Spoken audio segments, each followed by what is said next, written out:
niba hari umuyobozi uri murandeba mugenzure aba bantu biyise abapasiteri bamamaye ku mbuga nkoranyambaga abatarimitswe mu buryo bwemewe abadafite impamyabumenyi mu bibambure kandi muze hano kuri social media nka Dr. B Murangiratseri akoreshe press conference abitubwire batubwire abo barangije kwambura gukuraho umwambaro wa gipastori kuko uri kubwiriza kandi ari umugabo yambaye inkweto z'abagore. Reka nkubwire dutuntu ngiye kuvuga ni muzadukatemo Juste we nta kibazo wenda ndishakira views ariko ngiye kongera mbwire iki rwose banyakuba abayobozi ndabizi niba munkurikiye ndabizi ko mu biganiro dukora hari ikiganiro gishobora kugera muri views wenda 5,000 cyangwa 1,000 hakaba ari umwe mu bayobozi bo hejuru mwarebye ikiganiro aya mazina barimo barayitwikiriza bagakora amabara yes wishaka gusoza urasoza ujya he barishisha na amazina usanga nka bishop yari imitwe na bishop ibaze bishop se yimikundi bishop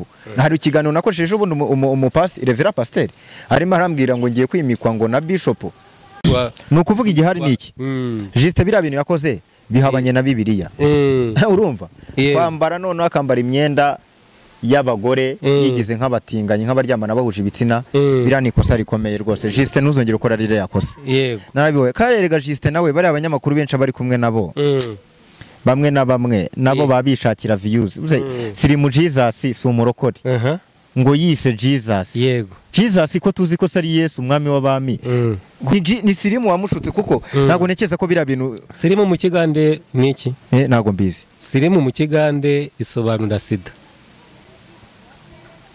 Oya witangira gutukana hano mu kiganiro bwana munyamakuru twaje hano twishimye twaje hano dushaka gutanga ibiganiro bizima ariko se ese umuntu urusengero rwe ntibarufunze yego nese umuntu azongera gupasta hehe ariko nubundi banze kumureba agomba gukora ibintu bimureba cyangwa se bimwinjiriza ari marishatira views nyine kari akazina yakuyemo kapa hakuvuga ngo kwamba yaye mahanuzi yambaye iby'umugore ndetse nimba atari cyitwa pasteur niyo none se ubungubu pasteur Juste kwambara n'umugore niwe bonye nta mu pasteur wari kubona muri iyi minsi uri guca ibintu uri nta kivuga butumwa ryaciwe amazi ahubwo nuko ahubwo ikinyoma kirimo kwamamazwa cyane kuruta ukuri kanambare n'akagofero ndumva ntacyo bitwaye yego buriya ikintu nkundira Imana ntago igendera mu gikundi si igendera mu kigare kera abakozi b'Imana banyabo bahabwaga ijambo akaba ari bo babwiriza hano ku mateleviziyo akaba ari bo batumirwa mu nsengero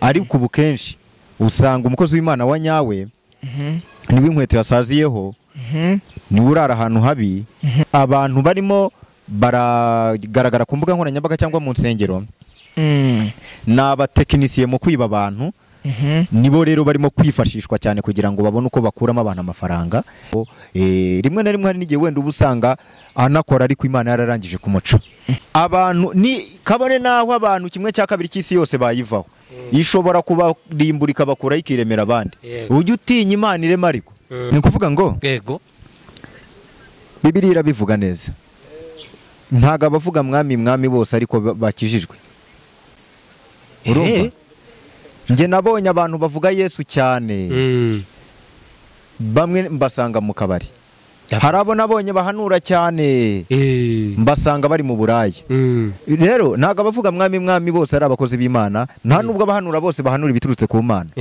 nta nubwo abititiza gutya bose baba sinako abitwa abapasiteri bose ari abapasiteri b'Imana bari n'igihe ubwo bari abapasiteri ba shitani avese kandi mujye namwe mureba mushyiremo n'ubwenge mwe kugenda buhumyi murebe umuntu ushobora kuba bajemo aje kubakuramo udufaranga twanyu ari igicamuke hari ibicamuke byirirwa bibungabunga hari ibicamuke Imana yarangije guca byirirwa bigenda bishaka uwo byaconcomera ngiye ukuntu gafaranga yaje ku mbuga nkoranyambaga nshingiye ibintu yavugaga nari mbizi ko bira bintu bizamubaho yego pe gafaranga ubundi si bishop nibyo yiyise ubundi gafaranga yabaye umukozi w'Imana yatangiye kubwiriza ate ku buryo mumwita bishop akabifiringa kugeza igihe ashatse n'umukozi w'Imana akamutesha ivuga butumwa bira byose birimo biramubaho ntekereza ko 90% abigizemo uruhare kandi abireba yarabizi ko bishop gafaranga yaratandukanye n'umugore mukuru bafitanye abana bakuru njye abana bagafaranga ndabazi yijyanye mu ruzi arwita ikiziba. Oya, nta nubwo yagiye arwita ikiziba, yijyanyemo abireba ko agiye kwinagamo. Yego. Rero buriya bajya bavuga ngo uyiyishe ntaririrwa. Niyo ngo Aneti, uwo muntu usanze ko yari afite undi mugore kandi ntacyo urusha undi mugore wa mugore we, waretse ibyo bintu ugiyemo ukarekura umugabo w'abandi. Aneti Murava we yagendeye muri cya kigare cyo kubona ngo umuntu arakunzwe kuri social media, gafaranga avugaga amagambo nk'ay'ubwiyahuzi. Ayo magambo agatuma agira views. Benshi rero bitiranya views n'igikundiro. Ubu ushobora kujya kubona ukabona mfite views 2,000 ariko nkunzwe cyane. Unandukanye n'ikihebe gishobora kuza kikavuga ibintu bibi bakakireba ariko bameze nk'abagishungereye, abandi ukabashyira hasi. Ujye witega, Imana yo irahana. Ntabwo gutinza, ntabwo umwaka umwe ushobora kuwukurura, ibiri ukayikurura wihisha mu bantu, ariko wa gatatu igushyira hanze. Aneti Murava ari mu ngaruka z'umugabo we. Ntabwo ibyo byari byamugeraho. Kuba yaratwaye umugabo w'abandi ntabwo ingaruka ziragaragara, ziramuzaho. Reka amarira y'umugore wa mbere ntabwo ingaruka ze ziramugeraho z'uwo mugore. Amarira y'abana nayo izo ngaruka ntiziramugeraho.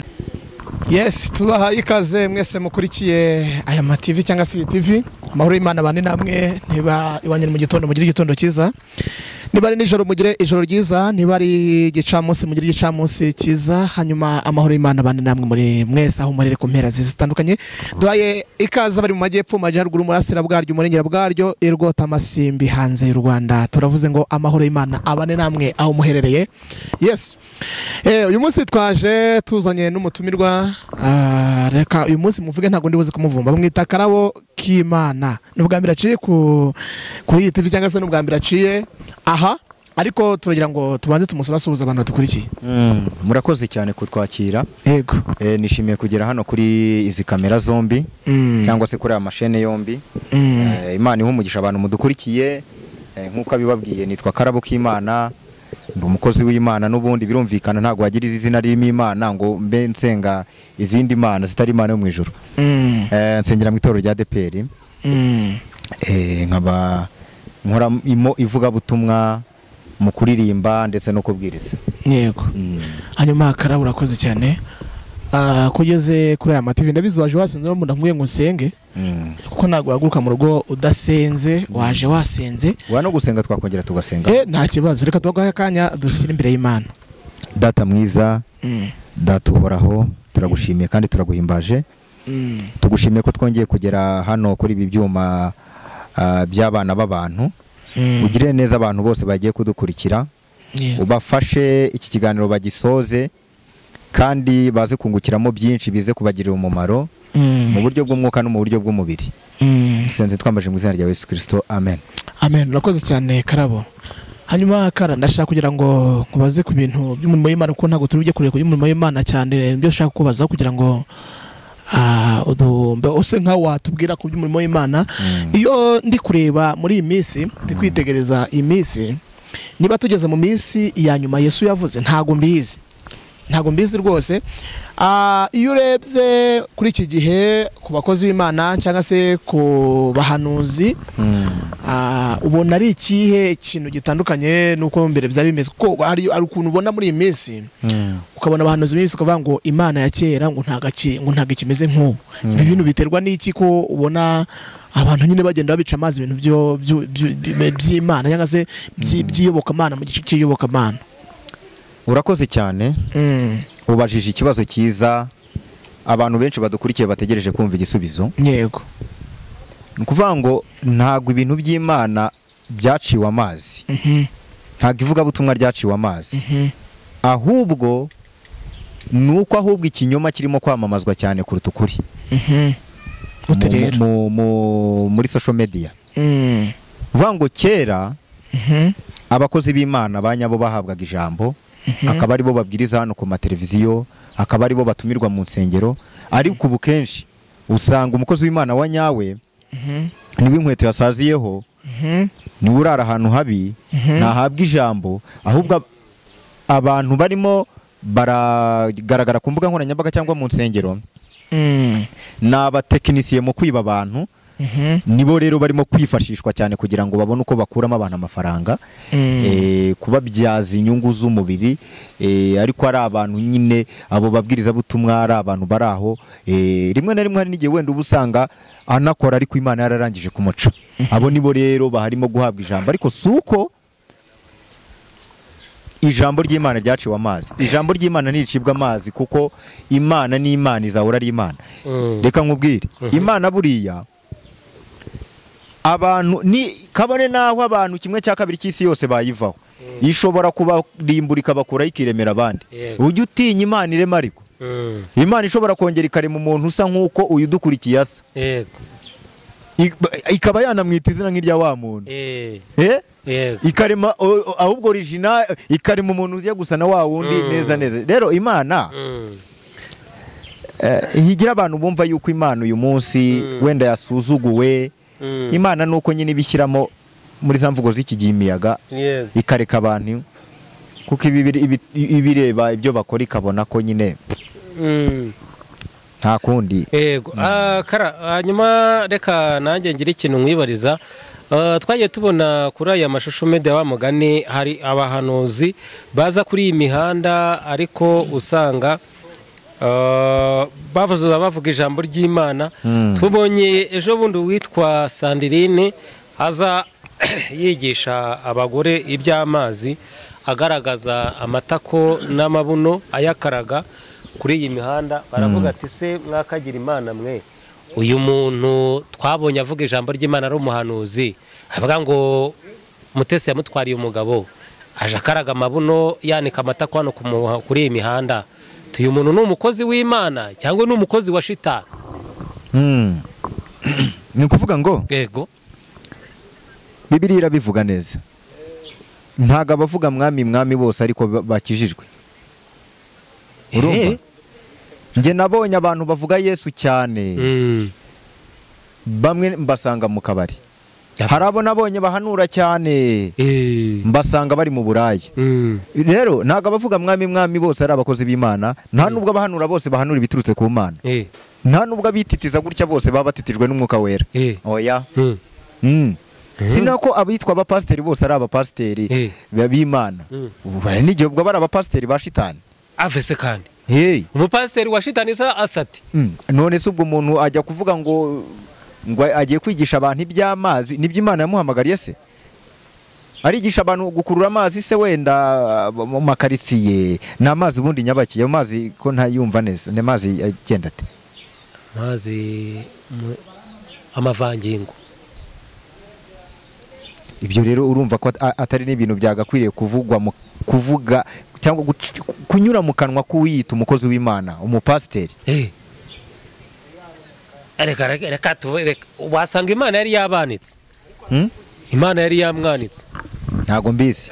Nuvuga ngo ikintu gikwiye kubaho, yego, abantu nimujya mureba kuri izi mbuga nkoranyambaga, mujye namwe mureba, mushyiremo n'ubwenge, mwe kugenda buhumyi, murebe umuntu ushobora kuba bajemo aje kubakuramo udufaranga twanyu ari igicamuke. Yego, hari ibicamuke byirirwa bibungabunga, hari ibicamuke Imana yarangije guca byirirwa bigenda bishaka uwo byaconcomera. Yego.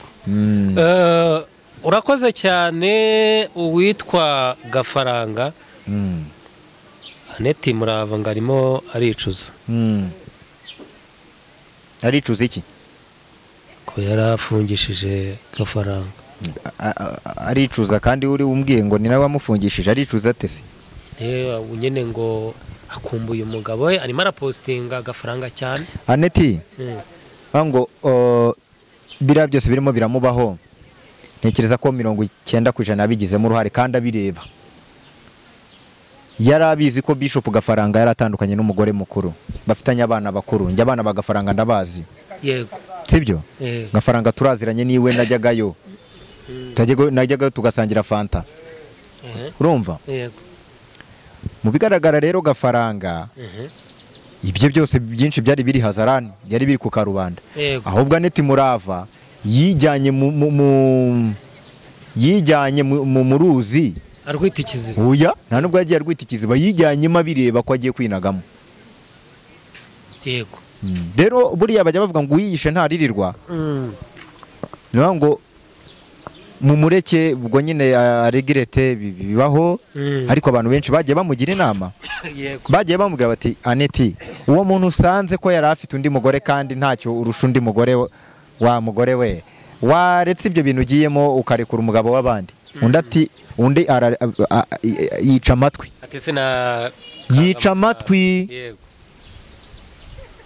njyewe reka nkubwire nshingiye ukuntu Gafaranga yaje ku mbuga nkoranyambaga nshingiye ibintu yavugaga nari mbizi ko biriya bintu bizamubaho pe Gafaranga ubundi si bishop nibyo yiyise ubundi Gafaranga yabaye umukozi w'Imana yatangiye kubwiriza ate ku buryo mumwita bishop akabifiringa kugeza igihe ashatse n'umukozi w'Imana akamutesha ivuga butumwa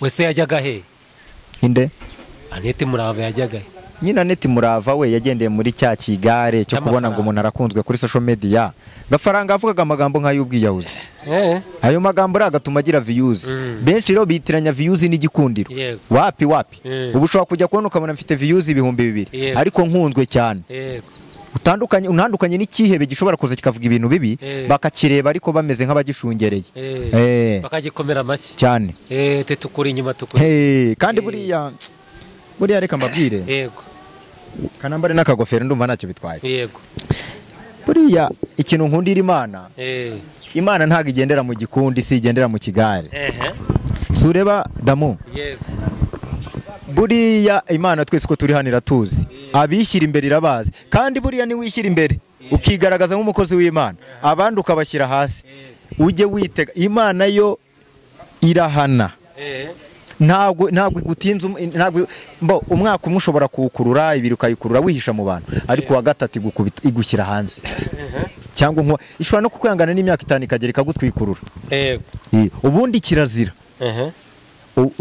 nujya ubona umuntu uwo ari we wese avuga Imana jya umugendera gake yego ugenzure ntubugende buhumyi ariko ujye wirinda gufata abandi bantu nyine nk'abantu nyine bari aho ngaho so rero iyo ugiye kureba nka Gafaranga we mood yari ari muri mood yo gukasa cyane atumva ko umwuka wera gikora no kwita bishop Gafaranga yabikomeye kuko yagendaga nenga abakozi b'Imana cyane abanenga buri munsi abanenga ese yabuze nuko ari byiza Bibiliya ivuga ngo iki iravuga ngo haracyari 7,000 bitarapfukamira Bayali sibyo rero Aneti Murava reka mbwira Aneti Murava kakana yego Aneti Murava ntago ingaruka ziramugeraho ze havese wapi Aneti Murava ari mu ngaruka z'umugabo we ntago ibyo byari byamugeraho kuba yaratwaye umugabo w'abandi ntago ingaruka ziragaragara ziramuzaho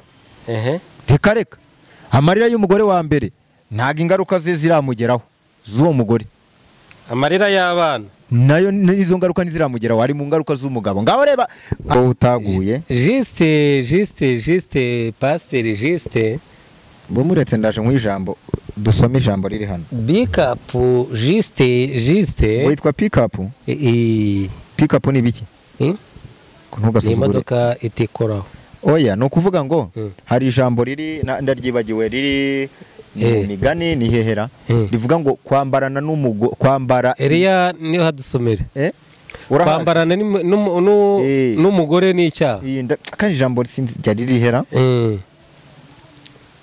rirahari kwambarana n'umugore kandi turimo no kugana ku musozi izo ndirimbo ntago zumvikanamo hano